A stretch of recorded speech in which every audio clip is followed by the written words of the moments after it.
A Lei de Diretrizes Orçamentárias apresentada na LERJ prevê receita de R$ 61 bilhões para 2017. A Comissão de Orçamento da LERJ se reuniu com as secretarias estaduais de Fazenda e de Planejamento, que apresentaram um projeto com as diretrizes para o orçamento de 2017. O documento faz uma projeção da receita que o Estado vai ter até 2019. Para o ano que vem, a arrecadação prevista é de R$ 61 bilhões, apenas 2 bilhões a mais do que o previsto para este ano.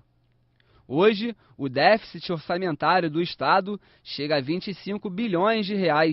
O secretário Júlio Bueno acredita que o ponto central da crise econômica está na Previdência, que este ano deve custar mais de 12 bilhões.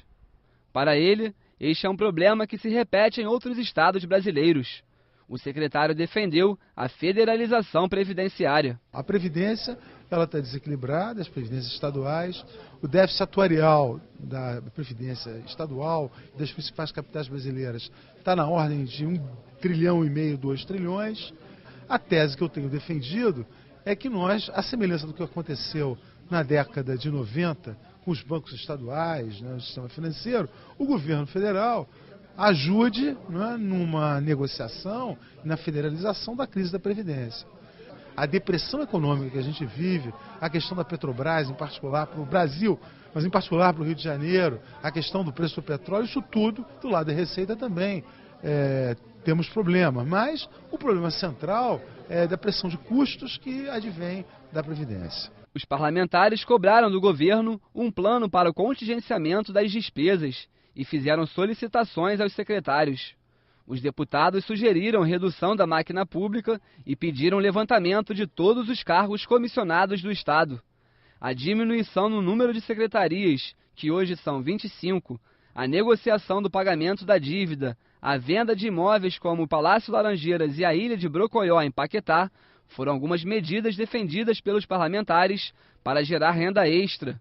O presidente da comissão, o deputado Pedro Fernandes, cobrou responsabilidade dos gestores para que o orçamento consiga arcar com as despesas. Ele espera que o governo apresente os mecanismos necessários para conseguir fechar a conta nos próximos anos. A comissão vai votar a LDO na próxima terça-feira. A maior preocupação nesse momento que a Comissão de Orçamento vai ter é de exigir por parte do governo quais são os mecanismos para que possam reduzir a máquina pública e fazer com que a conta feche, porque hoje não fecha. Se vai ser cortes de comissionados ou revisar a questão do estatutário ou de venda de imóveis ou de qualquer coisa que seja, é uma proposta que tem que vir do Executivo para que o Legislativo possa avalizar ou não. Eu não posso me antecipar uma decisão que cabe ao Governo do Estado. E a Assembleia Legislativa não pode assumir essa responsabilidade nesse momento. Após chegarem essas propostas, a gente vai analisar, discutir e tentar encaminhar da melhor forma possível. Mas que tem que acontecer, isso tem. E eu não colocarei o orçamento para votar enquanto estiver presidente dessa comissão, enquanto essas propostas não chegarem, serem analisadas e forem aprovadas por essa casa.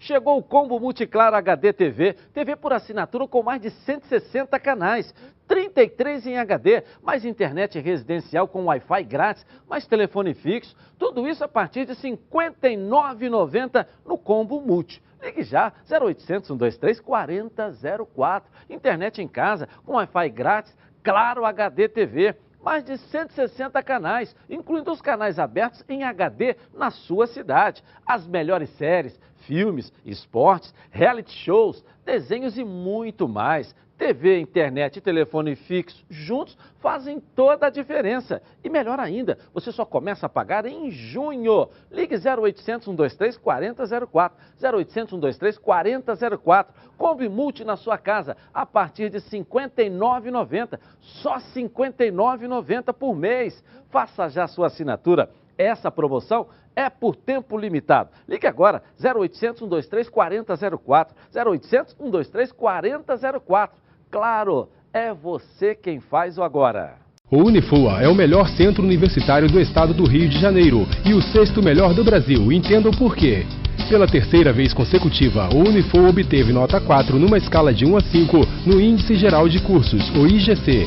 O MEC realiza essa avaliação a partir do resultado do ENAD, mais as notas dos cursos em relação à titulação dos professores, infraestrutura e projeto pedagógico. O IGC é o indicador definitivo do MEC para avaliar a qualidade das instituições de ensino superior. Com nota 4, o Unifoa se mantém como o melhor, não apenas da região sul-fluminense, mas de todo o estado do Rio de Janeiro. Para saber mais sobre essa e outras avaliações, consulte o site unifoa.edu.br/notas. Unifoa, cada vez melhor para você. Vitor Contabilidade. Profissionalismo e dedicação a serviço de Volta Redonda e há 42 anos cuidando da sua empresa. Legalização, serviços contábeis, fiscais e tributários. A Vitor Contabilidade é mais do que uma empresa de contabilidade, é um parceiro. Confiança, precisão e eficiência garantem a soma de lucros e multiplicam os resultados. Vitor Contabilidade, presente há 42 anos em Volta Redonda, oferecendo soluções para a sua empresa. Rua Luiz Alves Pereira, 151, Aterrado. Telefone 3347-1335. Aqui é maravilhoso. O aposentado aqui é tratado como gente. Ela me ajudou 5 anos com remédio. Eu sou muito bem acolhida. Quando eu não venho, eu sinto falta, eu quero vir para cá. Eu acho excelente, eu consulto. Mas na associação, Porto Seguro. Associação de Aposentados e Pensionistas de Volta Redonda. Grande pela quantidade de sorrisos e alegrias despertadas. Administração Ubirajara Vaz. A Câmara de Volta Redonda é um espaço democrático onde os vereadores são os representantes do povo na criação de leis e na fiscalização dos trabalhos do Executivo. Participe das sessões ordinárias, todas as segundas, terças e quintas-feiras, a partir das 18 horas. Nesta quarta-feira, na TV Ideal, Canal 8, estarei apresentando o programa Cidadania Consciente, um programa de debates e entrevista, onde importantes temas da nossa cidade e região farão parte da pauta.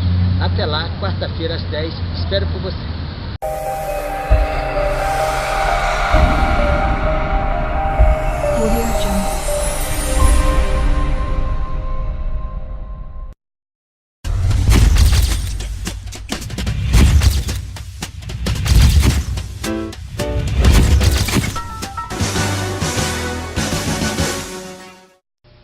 Neste primeiro dia de Michel Temer na presidência, muita coisa já mudou nos ministérios. Isso refletiu no Senado.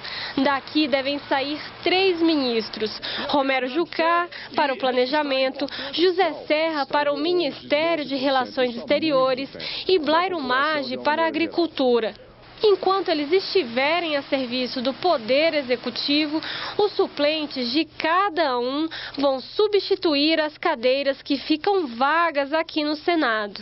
No lugar de Blairo Maggi entra Cidinho Santos, um avicultor de 47 anos. Ele já tem experiência no parlamento. Assumiu em 2012 e em 2014, em outras ausências do titular do mandato. Cidinho já foi prefeito de Nova Marilândia. Para substituir o senador José Serra, deve assumir José Aníbal, que é presidente do Instituto Teotônio Vilela. Ele já foi deputado federal e presidente nacional do PSDB. Romero Jucá abre espaço para o Irlande da Luz, que é médico e já foi secretário municipal de saúde de Boa Vista. Ele também tem experiência no Congresso. Substituiu o titular quando Jucá foi ministro da Previdência do governo Lula. Além das trocas motivadas pelo novo governo, o Senado também deve receber o suplente do senador Delcídio do Amaral, que foi cassado. No lugar dele, assume o empresário Pedro Chaves. Ele é economista e educador e chega pela primeira vez ao parlamento.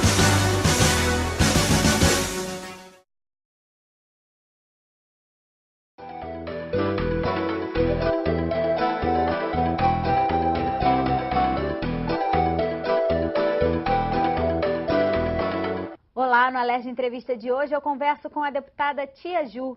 Ela é presidente da Comissão de Defesa da Criança, do Adolescente e do Idoso e tem projetos importantes para essa parcela mais vulnerável da sociedade. Um deles é o que prevê a instalação de câmeras de vídeo em creches públicas e particulares. Deputada, muito obrigada pela sua participação na Lerge Entrevista. Vamos começar falando desse projeto, porque recentemente a gente viu um caso, vamos dizer assim, escabroso, numa creche em Duque de Caxias, de uma suposta professora que aliciava crianças, tirava foto dessas crianças e mandava para um senhor advogado de 63 anos pedófilo. Ela mesma praticou atos com essas crianças, né? E esse projeto é um projeto que tem uma ideia de prevenir atos como esse, Com certeza. né? Realmente não só é triste, é lamentável, uma educadora, que a gente não pode nem chamar de educadora, e um advogado, né, conhecedor de leis, de direitos, e cometer atos tão monstruosos como esse, né? A criança é um ser vulnerável. Eles estão em situação de vulnerabilidade. E na creche a gente imagina assim, você tem filho, vai trabalhar, deixa seu filho na creche, tem os cuidadores, educador, jamais passa na cabeça de um pai e de uma mãe que alguém tenha a capacidade de cometer um ato desse, mas infelizmente tem, está comprovado aí. Então, quando a gente pensou nesse projeto de lei, foi exatamente pensando nessas possibilidades. Quando se instala câmeras de segurança, então, não só nos corredores, áreas externas das creches, mas principalmente nas áreas internas, onde as crianças ficam, onde os cuidadores têm acesso, onde os profissionais têm acesso a elas, para garantir melhor esse direito, né? Que a criança ela precisa ser preservada e cuidada, e não violada. E quem violentada. trabalha com essas crianças vai pensar duas vezes antes de fazer alguma coisa, já que ela está sendo monitorada. Monitorada, e a gente assim, precisa estar em cima da lei, assim que aprovar, para que os estabelecimentos também mantenham esses equipamentos sempre funcionando em perfeito estado. Porque né? a gente vê até, por exemplo, já existem leis para que esses equipamentos funcionem em boates, em outros locais, e às vezes a gente vai recorrer a esses equipamentos e o equipamento não está funcionando, ou não gravou, ou não tem aquele registro. E é preciso haver punição nesses casos, porque a colocação do equipamento é para garantir exatamente a investigação. Né? Quando a lei precisar ser efetivada e buscar esse meio, esse recurso, ele precisa estar em funcionamento. Não adianta colocar a câmera lá sem funcionar, né? Então, é preciso prever multa também para esses estabelecimentos que não cumprem, porque as nossas crianças não podem estar vulneráveis. A gente tem que se preocupar sim, está comprovado aí. É bom que os pais sempre estejam monitorando também, olhando sua criança. Quando chegar em casa, às vezes é o mínimo de comportamento da criança que muda, já é motivo do pai, da mãe, do avô, daquele que está mais próximo, da pessoa que cuida dessa criança, ficar atenta. Porque a criança fala com as atitudes dela, né? Com certeza essa criança trazia alguns detalhes no comportamento que mostravam uma violação, né? Principalmente as que chegaram a ser abusadas mesmo. Não tem como ela manter o comportamento igual, né? Não mantém. Os psicólogos, os especialistas na área já mostram isso, já traz relatos e análises que ela mostra o comportamento diferenciado. Né? Mas, de qualquer forma, as crianças ficarem sendo fotografadas sem roupinha, com que intenção? Um educador vai ficar tirando foto da criança peladinha. Não tem sentido, né? Não tem sentido, a não ser violar os seus direitos. E é algo que a gente não pode permitir. Com certeza. E outro projeto que tem o mesmo teor desse, mas aí diz respeito aos idosos, que a gente também vê violência, muitas vezes física, né, crueldade praticada por cuidadores com pessoas idosas, são agredidas, né, machucadas, muitas vezes são amarradas até numa cama, numa cadeira de rodas. Então, esse outro projeto é para garantir esse monitoramento nos abrigos das pessoas mais velhas. Isso, que acolhe os idosos, que também é um outro ser que se coloca em situação de vulnerabilidade. O idoso ele não consegue se defender como a criança, né? Ele não consegue se defender, a depender da idade e da situação que o idoso se encontra. Às vezes ele não, por ter sofrido um AVC, uma doença cardiovascular, perde a voz, os movimentos. E a gente vê constante... deles têm Alzheimer, Alzheimer, que não tem nem que não consciência consegue, não tem consciência, não consegue relatar fatos com precisão. Então, é preciso tomar cuidado também, porque muitos idosos vêm sendo agredidos, são violados, violentados, maltratados, e eles precisam ter um final de vida feliz também, porque faz parte da dignidade humana e é um direito deles, é um direito de ser cuidado. Quando alguém está numa instituição, está sendo acolhido, está sendo guardado por aquela instituição, ele precisa realmente estar sendo acolhido e cuidado e não maltratado. Deputada, outro projeto para proteger as crianças e os adolescentes no nosso estado diz respeito à questão das Olimpíadas, que já estão aqui batendo a porta, né? E tantos lugares turísticos no Nordeste do país, no Rio de Janeiro, infelizmente a gente vê casos tristes acontecendo de exploração sexual de menores, de trabalho, né? Exploração do trabalho infantil. Isso. E esse projeto quer conscientizar a população também e tomar medidas para evitar esses casos, né? Isso, esse projeto de lei visa criar, é um projeto sugestivo, né, para o Poder Executivo, para criar um programa que dê suporte, principalmente nesse período de Olimpíadas, que a gente recebe muita gente, é muito turista, é preciso se tomar alguns cuidados, é preciso se orientar a população. Às vezes, muita coisa acontece por falta de orientação, de informação, de instrução. Os turistas precisam saber que as nossas crianças no Brasil, elas são cobertas por um estatuto e que elas têm direitos garantidos e que esses direitos não podem ser violados. Os pais também, porque o que a gente vê muito, muita gente não tem conhecimento do Estatuto da Criança e do Adolescente. Quando a gente fala assim, o ECA, a pessoa franze a testa, ECA, não é ECA de nojo, é Estatuto da Criança e do Adolescente.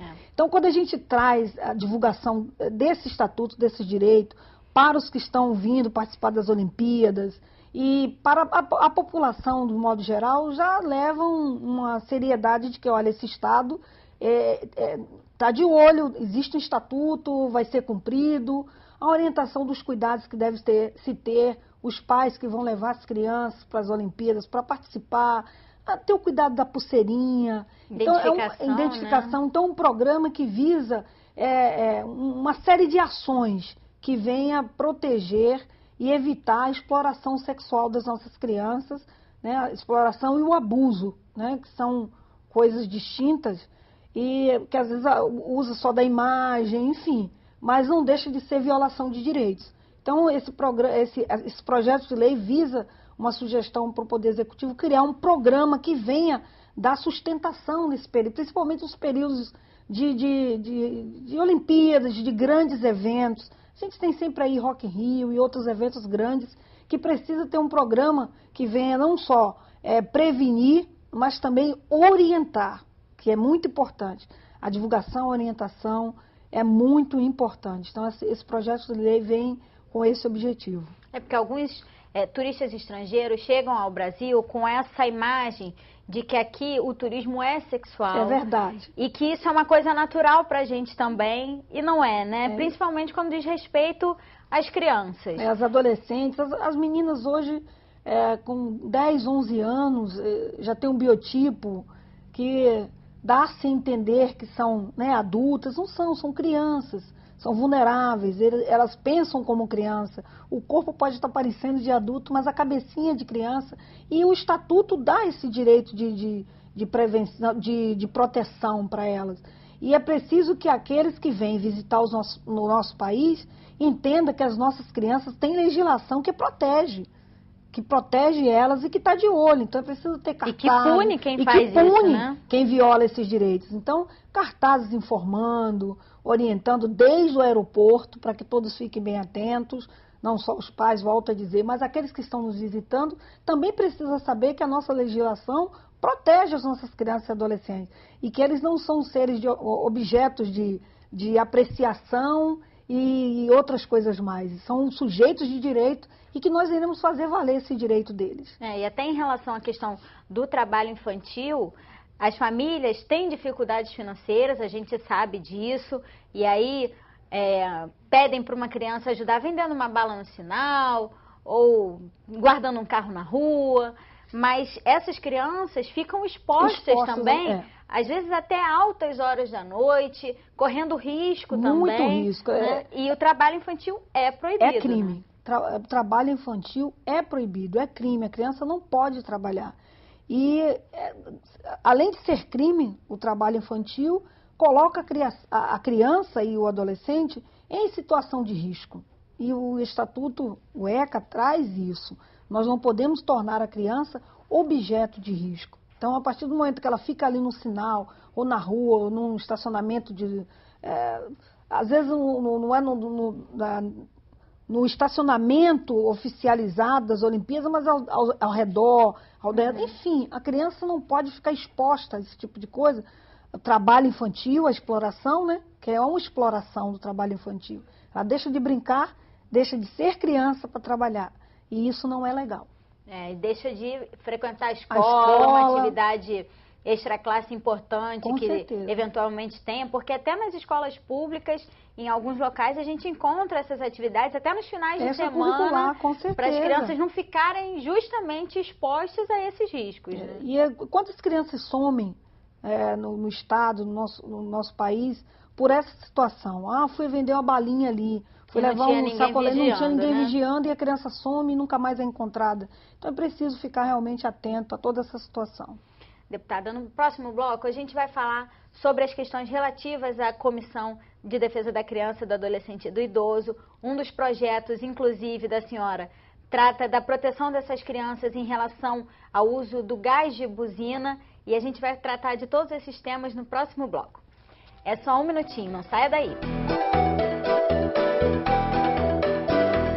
O Unifua é o melhor centro universitário do estado do Rio de Janeiro e o 6º melhor do Brasil. Entendam por quê. Pela terceira vez consecutiva, o Unifua obteve nota 4 numa escala de 1 a 5 no Índice Geral de Cursos, o IGC. O MEC realiza essa avaliação a partir do resultado do ENAD, mais as notas dos cursos em relação à titulação dos professores, infraestrutura e projeto pedagógico. O IGC é o indicador definitivo do MEC para avaliar a qualidade das instituições de ensino superior. Com nota 4, o Unifua se mantém como o melhor, não apenas da região sul-fluminense, mas de todo o estado do Rio de Janeiro. Para saber mais sobre essa e outras avaliações, consulte o site unifua.edu.br/notas. Unifua, cada vez melhor para você. Vitor Contabilidade. Profissionalismo e dedicação a serviço de Volta Redonda e há 42 anos cuidando da sua empresa. Legalização, serviços contábeis, fiscais e tributários. A Vitor Contabilidade é mais do que uma empresa de contabilidade, é um parceiro. Confiança, precisão e eficiência garantem a soma de lucros e multiplicam os resultados. Vitor Contabilidade, presente há 42 anos em Volta Redonda, oferecendo soluções para a sua empresa.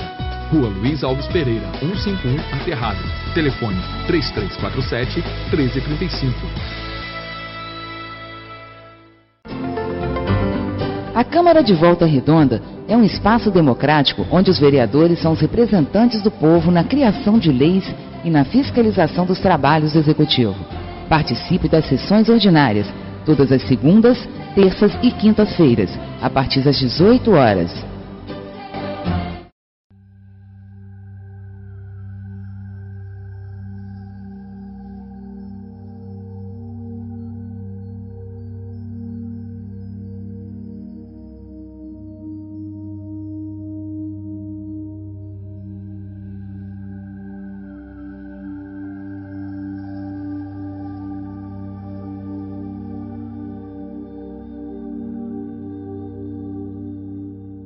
Atenção todos para a contagem regressiva. 10, 9, 8, 7, 6, 5, 4, 3, 2, 1, 0.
Chegou o combo Multiclar HD TV, TV por assinatura com mais de 160 canais, 33 em HD, mais internet residencial com Wi-Fi grátis, mais telefone fixo, tudo isso a partir de R$ 59,90 no combo Multi. Ligue já, 0800 123 4004, internet em casa com Wi-Fi grátis, Claro HD TV. Mais de 160 canais, incluindo os canais abertos em HD na sua cidade. As melhores séries, filmes, esportes, reality shows, desenhos e muito mais. TV, internet e telefone fixo juntos fazem toda a diferença. E melhor ainda, você só começa a pagar em junho. Ligue 0800 123 4004, 0800 123 4004. Combi Multi na sua casa a partir de R$ 59,90, só R$ 59,90 por mês. Faça já sua assinatura. Essa promoção é por tempo limitado. Ligue agora, 0800 123 4004, 0800 123 4004.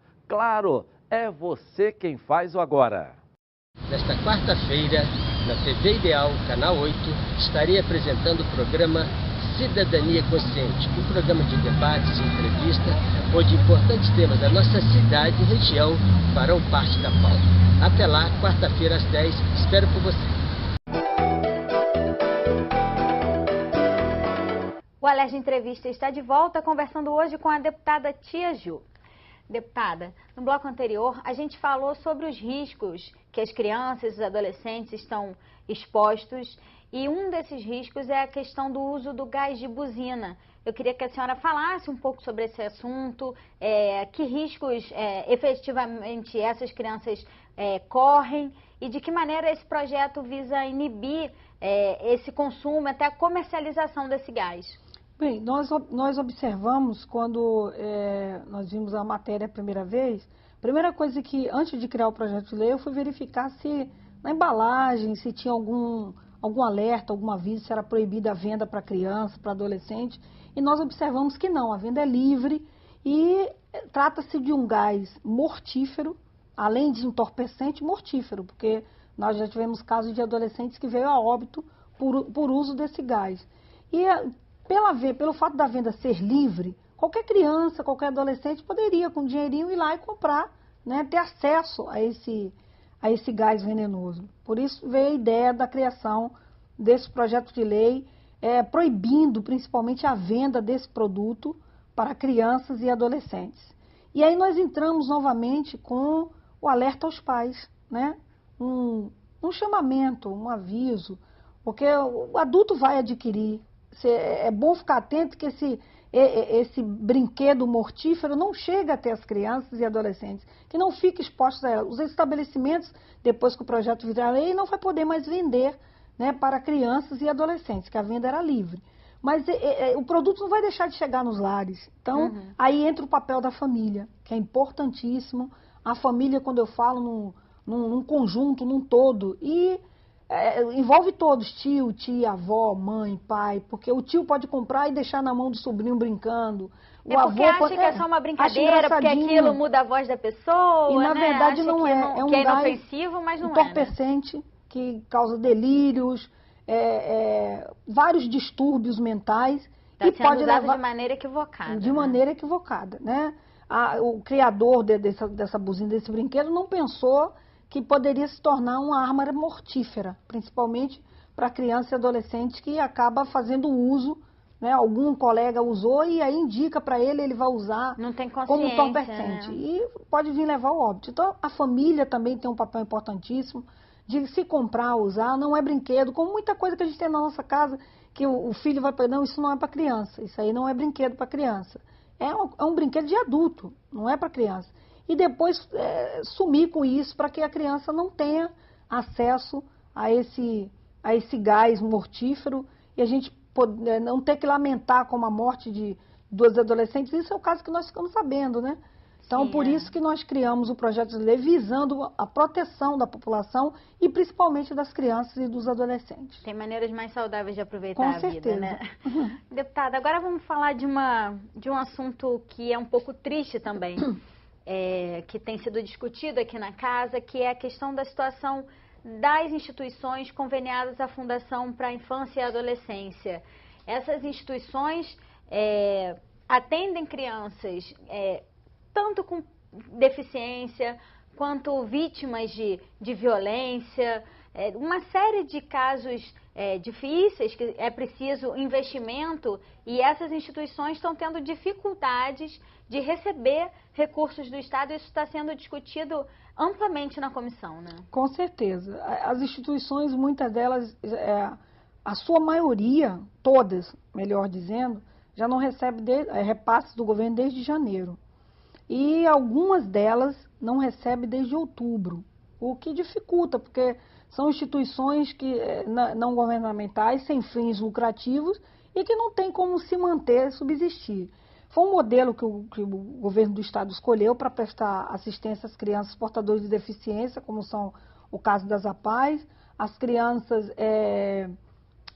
em vulnerabilidade, vítimas, né? As crianças vítimas de abuso e de maus tratos, e também as crianças em situação de risco, ou seja, são serviços essenciais que nunca podem ser paralisados e que estão ameaçados de paralisação não por irresponsabilidade das instituições, mas por falta de repasses do governo, o que deixa a gente muito preocupado, porque na Constituição Federal a criança ela está bem tipificada, tanto na Constituição como no Estatuto da Criança e Adolescente. A criança é prioridade. Então é preciso que o governo do Estado comece a priorizar o que é prioridade. Pagamento de servidor é prioridade, criança, adolescente é prioridade. Serviços que atendem criança e adolescente não podem ser paralisados. E estão ameaçados, né, de paralisação por conta da falta de verba, a falta de repasse. Eles não estão conseguindo. Aqueles que tinham um fundo de reserva já não tem mais.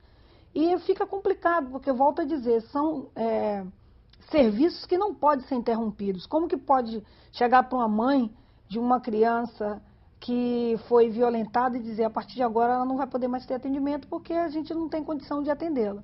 A criança que é atendida em uma APAE, né, portadora de alguma necessidade, de alguma deficiência, e olha, não vamos poder atender porque não temos condições. Então, não tem como. E né? é importante que se diga que essas pessoas não têm a quem recorrer. Não tem, né? Porque como é um modelo que o governo escolheu, né, de trabalhar com convênios, essas instituições são conveniadas com o governo do Estado e prestam serviço. Se as conveniadas pararem os serviços, essas crianças não têm para onde ser encaminhadas. Porque não existe outro modelo, só existe esse. Então, se houvesse uma alternativa, está paralisando aqui, que não seria bom, não seria o ideal em momento nenhum, nunca, jamais, mas se as instituições pararem de atender, para onde encaminhar?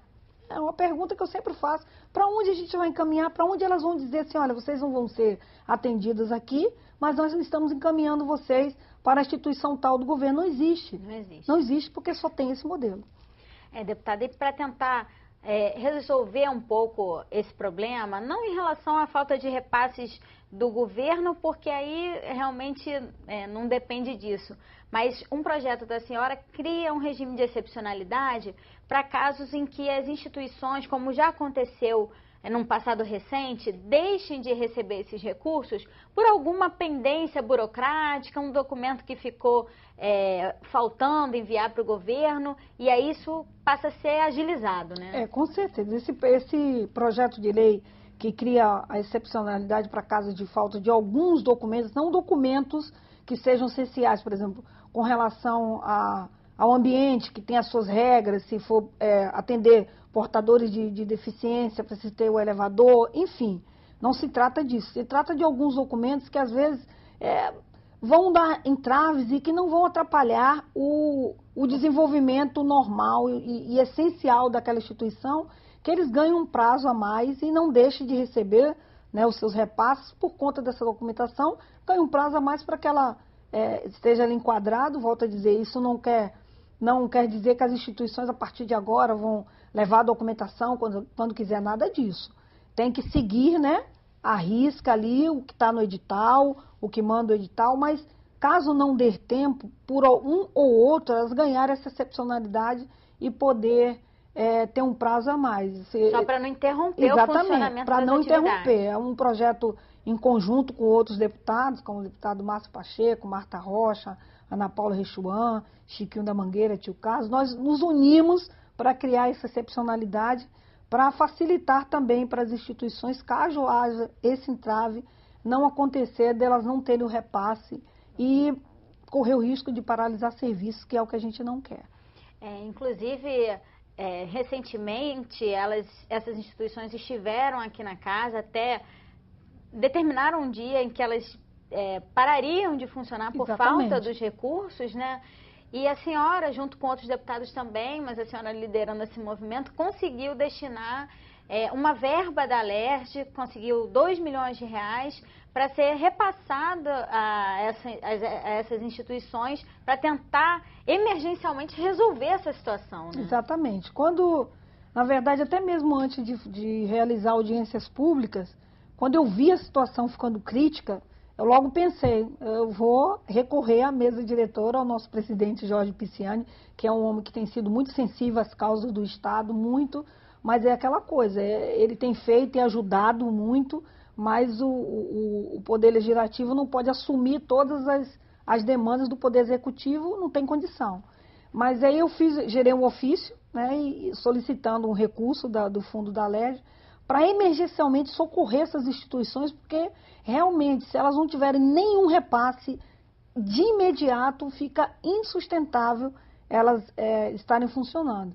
E aí eu fiz o ofício, a mesa diretora, claro, foi submetida à mesa diretora, todos os deputados da mesa diretora foram a favor, e o presidente Jorge Pisciani liberou 2 milhões do recurso da Assembleia para a FIA, que será repassado, o ofício foi bem claro, para repassar para as instituições que prestam serviço de atendimento às crianças e adolescentes. Emergencialmente, vai aí suprir a necessidade, uma parte do pagamento que não foi repassado em janeiro pelo governo do Estado, né?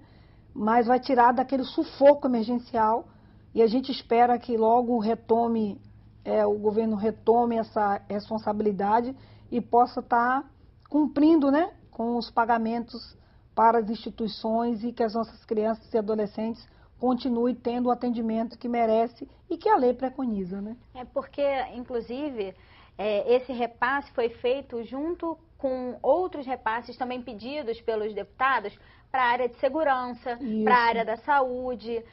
O Hemorrio, por exemplo, recebeu, e outras instituições... A Secretaria de Direitos Humanos também, o Rio Sem Homofobia. Rio Sem Homofobia, programas que estavam paralisados ou em risco de serem paralisados por falta de verbas. E o Estado vive uma crise financeira muito séria. E eu queria saber da senhora se existe uma expectativa em relação a quanto tempo esses recursos devem manter essas instituições funcionando, qual é o prazo para que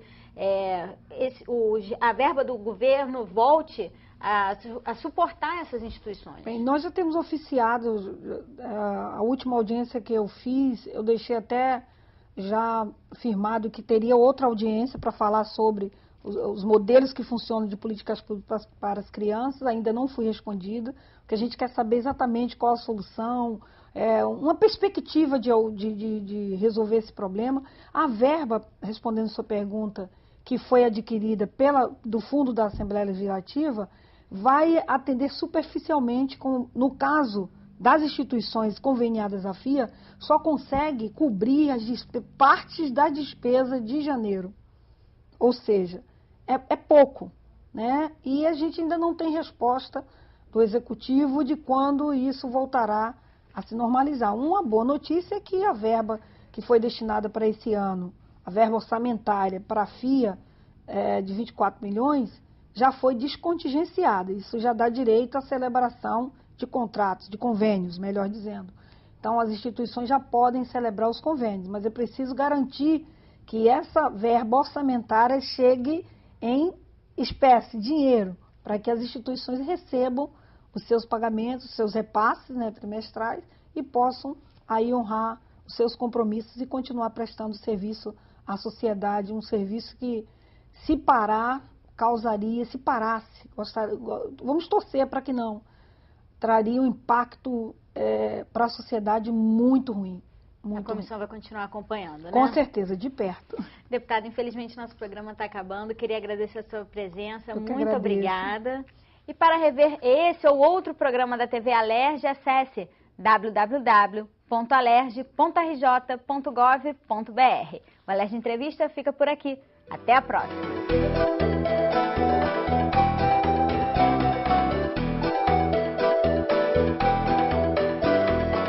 Você não precisa ser aposentado ou pensionista para se tornar um associado colaborador da Associação dos Aposentados e Pensionistas de Volta Redonda. Entre em contato conosco e conheça os benefícios que oferecemos para você e sua família nas áreas de saúde, jurídica e lazer. Fale com a gente. Ligue 2102-1909 ou 0800-702-1909. Como associado colaborador, você ganha e a Associação dos Aposentados e Pensionistas de Volta Redonda fica ainda mais forte. O Unifua é o melhor centro universitário do estado do Rio de Janeiro e o 6º melhor do Brasil. Entendam por quê. Pela terceira vez consecutiva, o Unifua obteve nota 4 numa escala de 1 a 5 no Índice Geral de Cursos, o IGC. O MEC realiza essa avaliação a partir do resultado do ENAD, mais as notas dos cursos em relação à titulação dos professores, infraestrutura e projeto pedagógico. O IGC é o indicador definitivo do MEC para avaliar a qualidade das instituições de ensino superior. Com nota 4, o Unifua se mantém como o melhor, não apenas da região sul-fluminense, mas de todo o estado do Rio de Janeiro. Para saber mais sobre essa e outras avaliações, consulte o site unifua.edu.br/notas. Unifua, cada vez melhor para você. Vitor Contabilidade. Profissionalismo e dedicação a serviço de Volta Redonda e há 42 anos cuidando da sua empresa. Legalização, serviços contábeis, fiscais e tributários. A Vitor Contabilidade é mais do que uma empresa de contabilidade, é um parceiro. Confiança, precisão e eficiência garantem a soma de lucros e multiplicam os resultados. Vitor Contabilidade, presente há 42 anos em Volta Redonda, oferecendo soluções para a sua empresa. Rua Luiz Alves Pereira, 151, Aterrado. Telefone 3347-1335.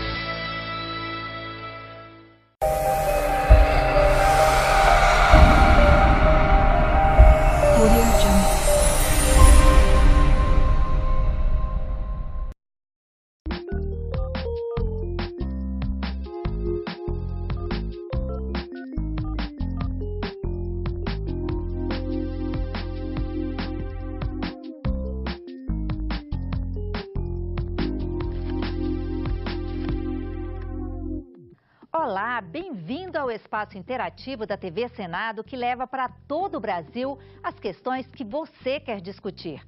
O Alô Senado de hoje vai falar sobre as disputas partidárias e a crise econômica, as chances de emprego depois dos 40 anos de idade, a violência na periferia de Salvador, na Bahia, a demora na homologação das aposentadorias pelo INSS e a jornada de trabalho dos professores no ensino público. O Alô Senado começa agora. A gente começa o programa com a mensagem da Maria Helena Barbosa Santos, que mandou um WhatsApp lá de Diadema, em São Paulo. Ela sugere um projeto de lei que obrigue as empresas a admitir funcionários com idade entre 40 e 65 anos. Na opinião da Maria Helena, trabalhadores nessa faixa etária têm experiência e boa desenvoltura profissional. E não é justo que fiquem sem emprego. O que os senadores acham dessa proposta? A resposta fica por conta do senador João Capiberibe. Olha, Maria Helena, você tem inteira razão, até porque a expectativa de vida dos brasileiros aumentou muito nos últimos 50 anos. Hoje nós estamos beirando os 77 anos em média, portanto as pessoas envelhecem mais tarde. E essa faixa etária entre os 40 e os 65 anos são de pessoas extremamente produtivas. Só que os tomadores de decisões, os representantes políticos ainda não se deram conta disso. Foi um bom alerta, eu vou pensar numa possibilidade de construir um projeto de lei no sentido de abrir as portas para quem tem acima de 40 anos e abaixo de 65, né? Até porque depois de 65 Em algumas atividades as pessoas não param nunca, né? Mas na maioria, né, são exceções, a regra é que depois de 65 anos as pessoas se aposentem. Portanto, vou pensar uma boa sugestão e vou ver se traduz a sua sugestão num projeto, numa proposta de lei que possa tramitar aqui no Senado Federal. Se o Brasil está atravessando uma séria crise, que tal os senadores deixarem de lado as brigas partidárias e se unirem para resolver a questão? Quem mandou essa pergunta para a gente foi o Aristóteles, via WhatsApp. E quem responde são os senadores Donizete Nogueira e Ronaldo Caiado.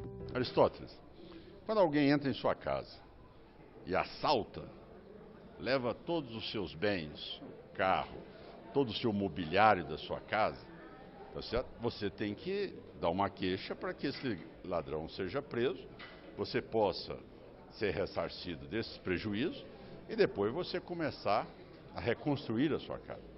O que nós estamos fazendo no Brasil é exatamente isso. O Brasil foi assaltado. Nós estamos primeiro desalojando essa quadrilha que se ocupou do país. E depois do impeachment, nós iremos aí reconstruir a nação. Exatamente isso, Aristóteles. Como você faz, como eu faço, como todo cidadão de bem faz. Aristóteles, nós vivemos um processo político e a democracia, sim, é diversa. Nós temos uma diversidade de ideias no país muito grande, que é bom, né? E nesse momento nós estamos vivendo um processo de disputa de dois projetos. Um projeto que tem uma base de inclusão mais ampla, que é o projeto que está em curso, que traz a inclusão social em maior grau, que trabalha para diminuir a desigualdade social que existe no país. E nós somos enfrentados por outro projeto que é mais restritivo, que é um projeto da minoria. Mas isso é natural no processo democrático. E aqui no Senado a gente tem trabalhado para superar as divergências. E acredito que vamos superar as divergências. Porque o país tem que, o bem do país, as necessidades do país tem que valer mais do que a ideia dos projetos. Seria bom que agora a gente conseguisse uma conciliação em que os dois projetos dialogassem. Agora, é um processo que depende inclusive da sociedade. A sociedade é que elege os parlamentares, a sociedade é que faz a composição do Congresso. Então, é preciso, na próxima eleição em 2018, que a gente consiga construir um cenário para o Congresso Nacional que ele esteja mais alinhado com os interesses do povo e não das corporações. Eu tenho uma pergunta para os senadores da Bahia. Eu resido na cidade de Simões Filho, na região metropolitana, e Simões Filho, segundo os índices, é considerada a cidade mais violenta do Brasil. Então eu gostaria de saber se existe algum projeto de lei para reduzir essa estatística, se existe alguma força-tarefa, alguma integração entre setores sociais para que essa estatística seja reduzida. Eu tenho a dizer que tem sim, Matheus. O governo da Bahia tem um programa, Pacto pela Vida, que é justamente a integração de uma ação que integra a polícia, o governo do Estado, as secretarias de desenvolvimento social do governo do Estado, a Justiça, todos para, nesse grande mutirão, conseguirem diminuir o impacto da violência no nosso Estado. A região metropolitana, Simões Filho, realmente é uma cidade em que os índices de violência são muito altos e eu acredito que sem política social nós não conseguiremos vencer a violência. Sem, principalmente, política de oportunidade para a juventude. Eu sei do esforço que o governo do governador Rui Costa vem fazendo para a implantação do Pacto pela Vida e de outros programas. Projetos, por exemplo, de criação de primeiro emprego e de estágio para jovens, porque a violência, ela se abate mais sobre a população entre 16 e 29 anos de idade. Lá de Paranapanema, no estado de São Paulo, o Alô Senado recebeu a mensagem do natalício Feliciano Ribeiro. Ele conta que entrou com pedido de aposentadoria no INSS em 2001. Mas por razões que ele desconhece, a aposentadoria só foi homologada em 2008 e até hoje a Previdência ainda deve dinheiro a ele. O natalício pergunta aos senadores o que ele pode fazer para receber do INSS os valores devidos. Com a palavra, o senador José Pimentel. Natalício, até 2008, o contribuinte da Previdência Social tinha a obrigação de comprovar os seus recolhimentos, as suas contribuições. Você sabe que entre 2008 e 2010 eu fui o ministro da Previdência Social e ali fizemos a inversão da prova, a obrigação a partir de 2008 para provar se teve ou não as contribuições passou a ser do INSS e é por isso que a partir de 2009 nós conseguimos conceder os benefícios em até meia hora. Nesse período anterior, ultrapassava 180 dias. A partir de janeiro de 2009, esses problemas foram todos resolvidos. É por isso que você passou a receber o período anterior.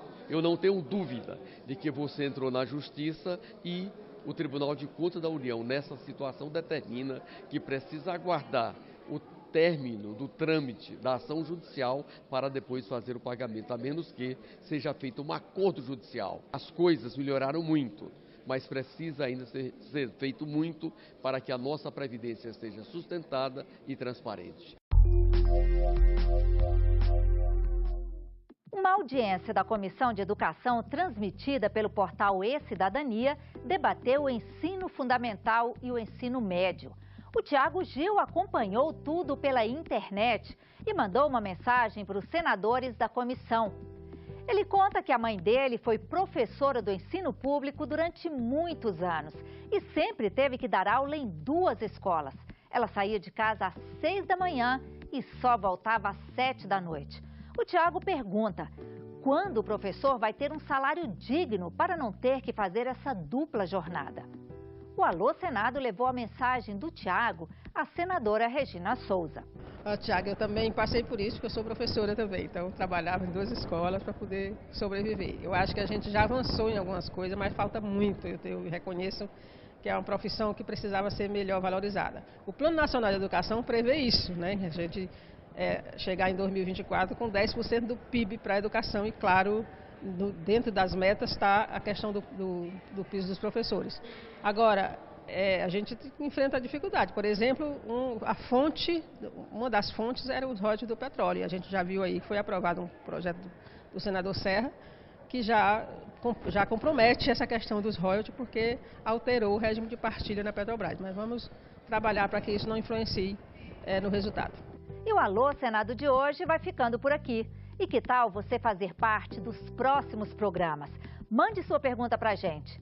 Pelas redes sociais, acesse twitter.com/alôsenado ou facebook.com/alôsenado federal. Se preferir o WhatsApp, o número é o 6199661616. A gente se vê no próximo Alô Senado. Até lá!